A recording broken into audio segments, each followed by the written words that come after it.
Om Namah Shivaya. Hello friends, a warm welcome from Greta Talks. Today we will describe fifth day of the journey of Kailas Manasarovar. I could hear the Nepali divine songs from the Buddhist monastery situated near our lodge. The divine songs were sung having simple, free-flowing musical tunes with light musical instruments. I have inherited the legacy of the knowledge of music from my late mother. So I could feel the solace in that divine masterpiece. I was so captivated by that divine music that I could not realize the climbing of 84 stairs to enter in that monastery. The moment I entered in, I was dumbfounded to see the idol of Buddha with a height of 12 to 15 feet. I clicked the photo of the huge idol. It was the idol of Gautam Buddha when he was Prince Siddhartha prior to the renunciation of the worldly pleasures and becoming an ascetic. Our guide narrated the story of how Prince Siddhartha transformed into Gautam Buddha. Once upon a time in the kingdom of Kapilvastu ruled King Shuddhodhan. His wife Queen Mahamaya gave birth to a lovely boy at Lumbini gardens who was named Siddhartha. Alas, the queen passed away 7 days after Siddhartha's birth.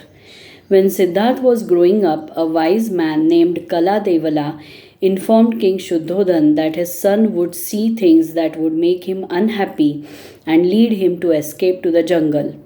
So the king never let his son leave the royal palace. Siddhartha was a bright, cheerful, compassionate and caring boy. Siddhartha and his cousin Devdatta were walking in the palace one day. Devdatta saw a swan nearby and shot it down on the spot.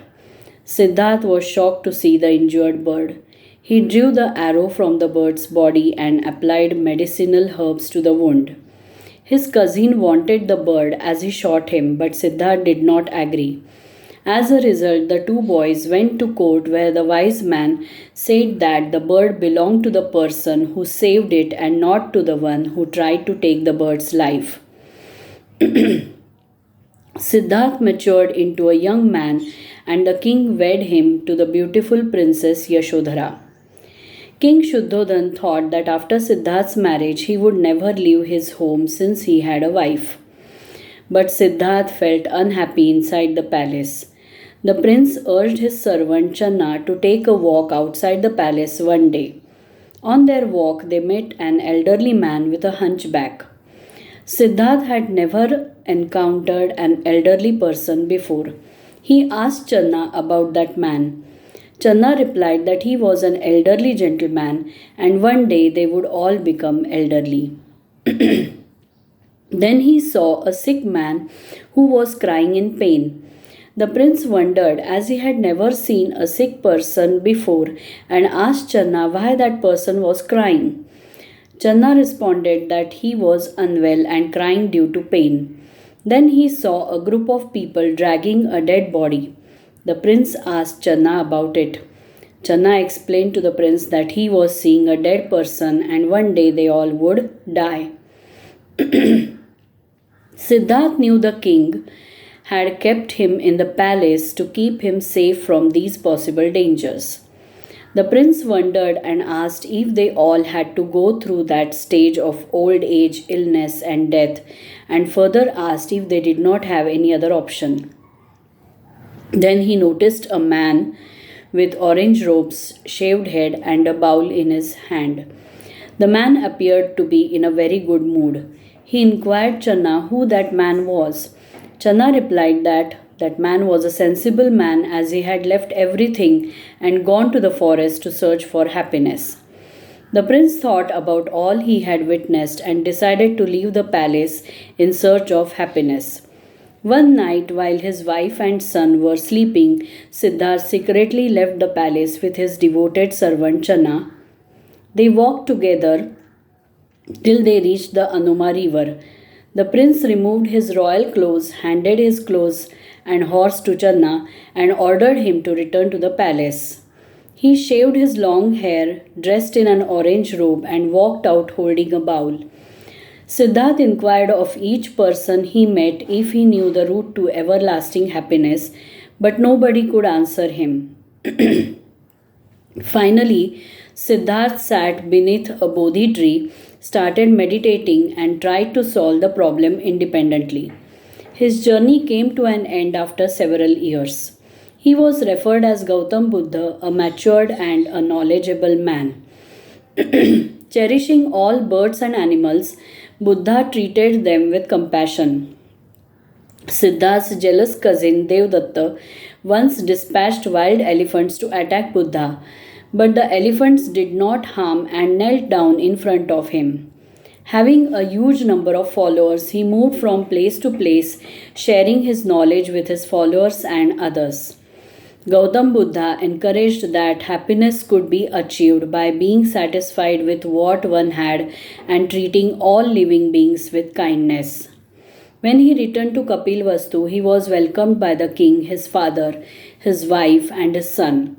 Ananda, one of his relatives, became Gautam Buddha's devoted follower and took care of him as he grew older. Gautam Buddha continued to preach for another 45 years. Finally, in Kusinara, Gautam Buddha laid down beneath the sal trees and passed away. The minute details which our guide narrated made us speechless at his vast knowledge about our mythology. One of our tour members handed over some extra charges to him as a token of gratitude for his knowledge. Then we walked approximately 2 kilometers towards the border and viewed the huge waterfalls. The water was falling down from such a great height that it was beyond the range of our eyes. There was one waterfall in which water flowed down from the mountain slope on the left side, passing through the road and fell in the river flowing in the gorge, which was 150 feet deep. The road was in the dilapidated state. The vehicles were going to and fro from the border, struggling their way through the flowing water. The pedestrians were provided small bridges to cross the water. I wondered how there is lack of awareness about the development of the infrastructure, which is a prerequisite to develop tourism. Our doctor examined the movements of each member for the easiness in circumlocution. He was anxious due to the presence of the majority of the senior citizens in the group. There was the awaited tough time in our journey ahead. During the lunch time, we introduced ourselves to one another. We had one more doctor in our group who was working as a cardiologist in the renowned hospitals.